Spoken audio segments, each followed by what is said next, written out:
Le passage du psaume 95, dont le verset 7 commence par ces mots « Nous sommes le peuple dont il est le berger », continue par exprimer ces paroles étranges. Aujourd'hui, si vous entendez sa voix, n'endurcissez pas vos cœurs. Nous sommes le peuple dont il est le berger. Mais les brebis peuvent avoir le cœur très dur et refuser d'entendre la voix du berger. Ainsi il est dit à ces brebis d'autrefois, aujourd'hui, n'endurcissez pas vos cœurs.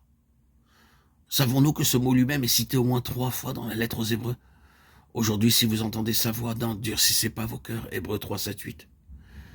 C'était donc la dureté de leur cœur, leur refus d'entendre sa voix, qui causèrent pour les enfants d'Israël la perte de leur berger. Paul dit dans sa lettre aux Romains, « Je ne veux pas, frères, que vous ignoriez qu'une partie d'Israël est tombée dans l'endurcissement » Romains 11, 25. Et nous n'avons qu'à lire le chapitre 2 Jean 10 pour comprendre le cœur dur d'Israël. C'est une chose terrible. Regardons-le simplement. Jésus avait dit de lui-même qu'il est le bon berger qui donne sa vie pour les brebis. Il avait dit, je leur donne la vie éternelle. Elles ne périront jamais. Nous avons là toutes ces choses merveilleuses qu'il dit de lui-même, leur berger et de ses brebis. Et avons-nous remarqué ce qui arrive ensuite? Les Juifs furent de nouveau divisés à cause de ces paroles. Plusieurs d'entre eux disaient, il est possédé d'un démon, je suis le bon berger, je donne ma vie pour mes brebis, je leur donne la vie éternelle, elles ne périront jamais. Il a dit toutes ces choses merveilleuses et belles, et les Juifs disaient, il est possédé d'un démon. Comprenons-nous maintenant pourquoi Dieu les a rejetés?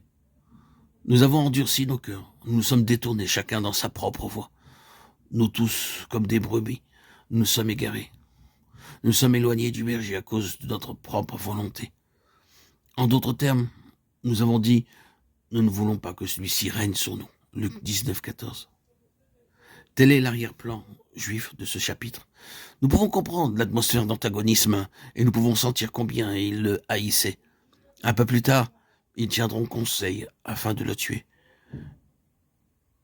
Il avait eu raison lorsqu'il les avait appelés des loups qui détruiraient les brebis. Jésus entra directement dans cette atmosphère et dit « Je suis le bon berger, et je conduirai mon troupeau hors de ce qui existe ici. Je le ferai sortir de ce cadre et de ce faux troupeau. » Et il conduit alors le noyau de son nouveau troupeau pour donner à ses brebis la vie éternelle. Il commence par un noyau tiré de l'ancien troupeau. Une œuvre de séparation se fait. Nous n'avons pas tout ce qu'ont dit les Juifs, désirant le réserver pour ce point-ci.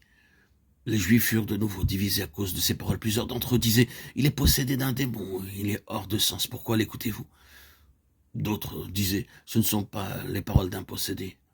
Un démon peut-il ouvrir les yeux des aveugles » Jean 10, 10, 21.